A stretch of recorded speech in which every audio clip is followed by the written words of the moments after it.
Chapter 10 क्या है? ध्वनि है, ठीक है ना। जिसका दूसरा क्लास है आज, तो थोड़ा उसके बारे में जानेंगे।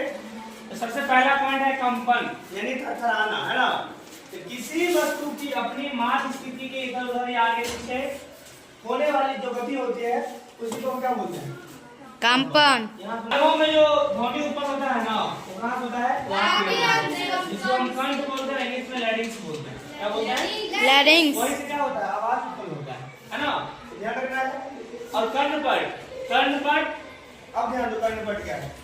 कान के बाहरी भाग की आकृति, आकृति जो है ना इस जैसी होती है, ऐसे मुड़ा हुआ रहता है बाहर वाला भाग। हाँ, तो जब ध्वनि इसको क्या करती है? प्रवेश करती है, इंटर करता है, तो यह नलिका से गुजरती है, जिसके सिरे पर क्या है? एक पतली झिल्ली होती है, जिसे हम क्या कहते हैं? जिसे हम कर्णपट या ईयर ड्रम कहते हैं, ईयर ड्रम या कर्णपट कहते हैं, ठीक है ना। अब जानना है दोलन गति। दोलन का मतलब डोलना। डोलेगा कैसे? या तो आगे पीछे या इधर उधर, है ना, वही बात है। ध्यान दो, किसी भी वस्तु को बार बार इधर उधर गति करना क्या कहलाती है? डोलनी गति या डोलनी गति कहलाती है। और आवृत्ति किसे कहेंगे? तो प्रति सेकंड होने वाली डोलने की संख्या। डोलने की जो संख्या होती है वही क्या है? आवृत्ति है, जिसका मात्रक क्या है? हर्ट्ज। हर्ट्ज को हम Hz से व्यक्त करते हैं, ठीक है ना। आगे जानेंगे ध्वनि की प्रबलता, ध्वनि उत्पन्न करने वाले किस पे निर्भर करती है? आयाम पे ना, लेकिन ध्यान रखना है प्रबलता है ध्वनि की प्रबलता आयाम में क्या संबंध है? वर्ग की समान। ध्वनि की प्रबलता ध्वनि उत्पन्न करने वाले कंपनों का आयाम में क्या है? वर्ग। मतलब स्क्वायर। स्क्वायर क्या है? स्क्वायर। स्क्वायर के समानुपाती होता है। यानी क्या? ध्यान दो, अगर आयाम 2 होगा तो उसका स्क्वायर कितना होता है? 4। तो उसका कितना हो जाएगा? 4। अगर 4 है तो 16। नाम याद कर देना तुम, ठीक है ना। याद रखना है। उसके बाद ध्यान दो, विभिन्न स्रोतों से आने वाली ध्वनि की प्रबलता इस प्रकार है। अब ध्यान देना है, अगर सामान्य तरह हम सिर्फ सांस लेते हैं तो आवाज निकलता है, तो कितना डेसिबल निकलता है? 10। 10 डेसिबल। उसके बाद ध्यान दो, फुसफुसाना तुम लोग करते रहते हैं हमेशा क्लास में, मन फुसफुसाना यानी थोड़ा थोड़ा 30। और 10 यानी रास्ता पे जब कोई गाड़ी जा रहा है या आ रहा है तो आवाज कहाँ पे होता है?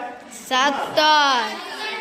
और सामान्य जब हम बातचीत करते हैं आपस में तो क्या करते हैं? 60। और औसत व्यक्ति जो दिया गया है कितना है? 80 डेसिबल। इससे ज्यादा आवाज में नहीं सुनना देना, तो कान का पर्दा फट जाएगा। अब ध्यान दो कैसे, तो ध्यान दो, ध्यान दो, 80 डेसिबल से अधिक प्रबल स्वर शरीर के लिए क्या है? कष्टदायक है। कान क्या है? बहरा हो सकता है, कान का पर्दा फट सकता है या झिल्ली फट सकती है ना। इसका ध्यान रखना है। और ध्यान दो, कुछ जंतु 20,000 हर्ट्ज से अधिक की आवृत्ति की ध्वनियों को क्या कर सकता है? सुन सकता है।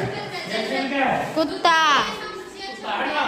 अब ध्यान देना है, पुलिसकर्मी उच्च आवृत्ति की ध्वनि उत्पन्न करने वाली चीटियों का क्या उपयोग करते हैं, जिससे कुत्ते भी सुन सकते हैं लेकिन मानव नहीं। अगर मानव के सामने बजा जाए उसका कान का पर्दा फट जाएगा, वो बर्दाश्त नहीं कर सकता है, लेकिन कुत्ता बर्दाश्त करता है ना। ये ध्यान रखना है। उसके बाद ध्यान दो, ध्वनि की प्रबलता उसमें किस पे निर्भर करती है? आयाम पर। ध्वनि प्रदूषण क्या करना चाहिए? न्यूनतम करने का, न्यूनतम मतलब क्या होगा? काम करने, कम करने का प्रयास करना चाहिए। अगर अधिक ध्वनि होगा तो क्या होगा? सबके कान का पर्दा फट जाएगा और सब क्या हो जाएगा? बहिर। है ना। इसलिए ध्यान देना है। चलो।